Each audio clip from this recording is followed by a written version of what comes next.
What's going on, everybody? Patrick Auger here with Drake Riggs at the Body Lock doing the 2020 MMA Year Awards. And we have the upset of the year, which at the Body Lock was Shana Dobson defeating Mariya Agapova in the largest betting upset in UFC history. It eclipsed Holm versus Rousey, which is saying a lot. Drake, are you surprised by this pick? And what were your picks for the upset of the year for 2020?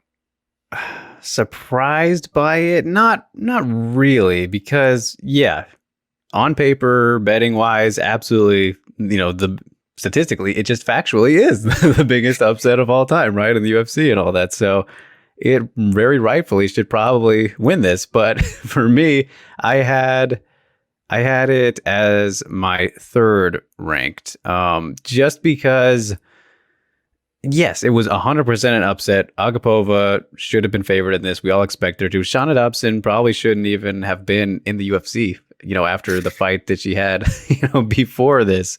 Three fight losing streak she was on, and, got finished in 40 seconds by Priscilla Cachoeira, who is also, that was kind of a loser leaves town fight, you would have thought. But then they were like, all right, let's go feed her to Agapova, who looks like she has star potential written all over her.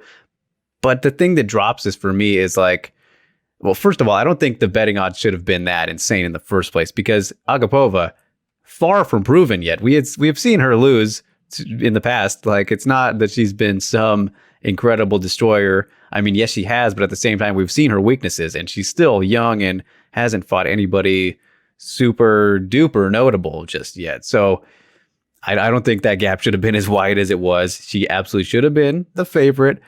Yes, this was an upset, a big one, but like, I don't know how people got so crazy about that. Like, they were very high off of what they'd seen from her, but they clearly hadn't seen enough. I'm going to toot my own horn. I haven't followed her for long enough.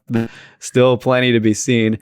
But yeah, like I said, factually, this probably should be the winner because of how it was on paper and everything.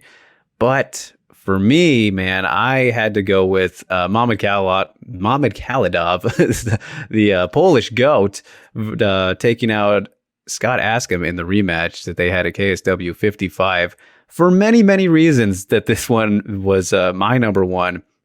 Kaladov, of course, one of the best middleweights to never fight in the UFC. The best middleweight I have to think about who hasn't fought in the UFC, but he is absolutely up there. The guy is a total legend in Europe and just a phenomenal fighter. Still, as we have seen, 40 years old now, coming off of a 3-fight losing streak for the first time in his career.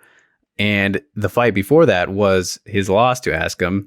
And, not very close whatsoever. Askham kind of shut him out pretty clearly. Then he comes back in this rematch for the title, and he gets a flying switch kick knockout in 40 seconds at 40 years old. Insane. Like, that was the knockout of the year for me until it wasn't hours later in that day, because Joaquin Buck showed up and was like, here, hold my beer, man. So that sucks for Kaladov to lose out on that one, but I'm gonna give him upset because there was no reason to think whatsoever an older Kaladov should not have gotten dominated yet again by Askham in this rematch. But hey, he turned back the clock, snapped Askham's 5-fight winning streak, who was looking great post UFC and obviously became champion and all that. To lose that way to a guy he already beat, and a guy who's so much older now, losing he was, despite losing to the champions that he lost to, in Thomas Narkun, who is a phenomenal light heavyweight, one of the best in the world too, and then ask him.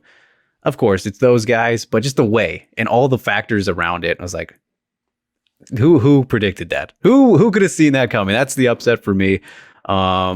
But no, Dobson and Agapova, that was my two. No, that was my three, right behind Damon Jackson and Mirsad Bektic, which we can touch on that too. But yeah, those were my picks. Yeah, I mean, I'm not going to argue against Kadylov versus Askham, especially because that was my number two. To see him do that was phenomenal. And again, a fight where most people thought, oh, okay, we're shutting out. We're easily going to put money on Askham. We've seen this before. It's not like Kadylov went and got in a amazing win streak and then looked reinvigorated, and all of a sudden we're going to get a different Quite matchup. the opposite. Yeah, quite the opposite. So, I mean, that was a huge upset. And, you know, I had Agapova versus Dobson as my third as well. Again, factually, yes, biggest upset of the year, betting odds. I'm with you, though. I'm not quite sure what the odds makers were seeing here to make it that crazy, especially when Agapova is still young and improving. And really, Agapova lost that fight because she got in her own way.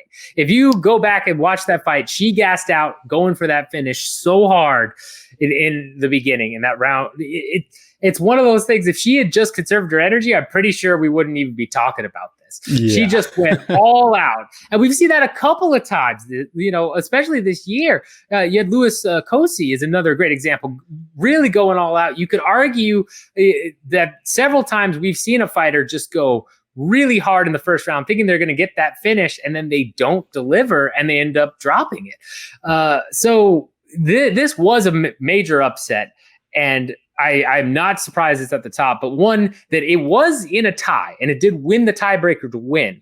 And we would be remiss if we don't talk about number two, because number three was Catalan versus Askham in our poll. Number two was Roxanne Modafferi beating Maycee Barber. This was my number one, in the sense of, yes, Modafferi is very good and has proven that time and time again, but she also has stumbled multiple times when it comes to big fights, right? It looks like now she's really, you know, since her last loss has really come back and looking much improved, you know, really looking good against Barber, looking great against Andrea Lee, who a lot of people wrote her off against. But I understand going into this fight where she had multiple chances, you know, to either have a big, you know, title fight. She fought for the inaugural flyweight title against Nico Montano and dropped it. She, you know, fought against I'm trying to remember who else she fought in the UFC, where she had a couple of bigger fights that could have led to a title shot where she dropped the ball.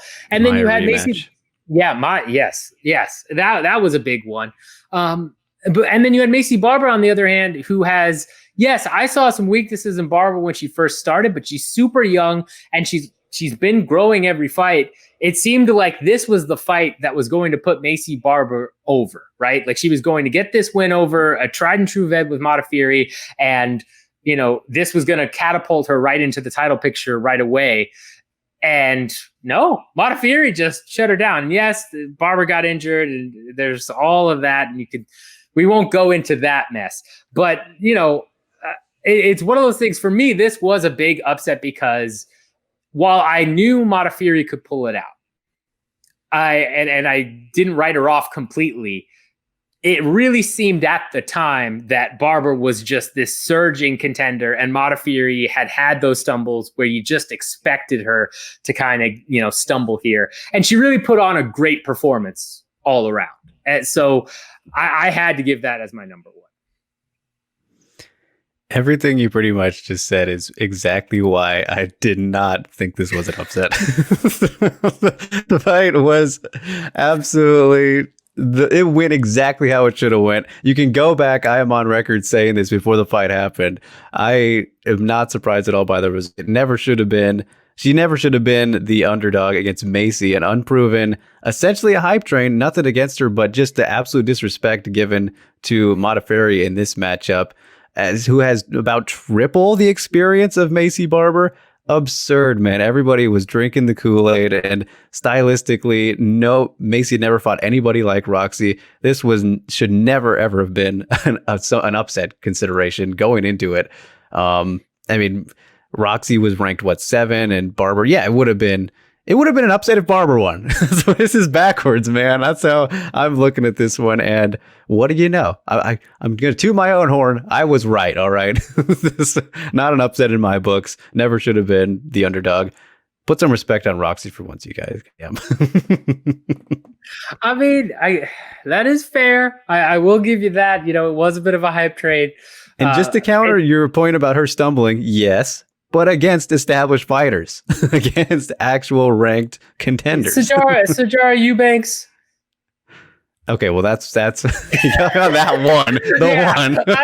And mind you, Sajara Eubanks, she lost to unanimously, and then she barely scraped by a split decision against Antonia Shevchenko, and then lost to Maya. So that was her last 3 fights going in against Barber. So I could see I'm just saying. I could see where, yes, there is the hype train. I will admit, I was a little bit on the Maycee Barber hype train. I will acknowledge that. But looking at how Roxy had done her last 3 fights, she was not looking particularly good. So, I will counter with that. And I'll also counter that you dare think that Mirsad Bektic is going to live up to his potential and not just I'm hanging on to 2016 Bektic over I don't know what you're looking at there, Mr. Darren Elkins, Darren the Damage ruined him. That's what I think. Classic, just he freezes up. He chokes. It's another, unfortunately, another. I hate to say that fight too was somewhat of a comeback too. Not as much of past Bektic losses, a little bit of what the same as usual, right? Yeah. So just crazy, that guy. Just nuts. But make sure you like this video. Make sure you subscribe to it. Hit that notification button so you can be part of the elite 10% to know whenever we're dropping these hot new videos for you.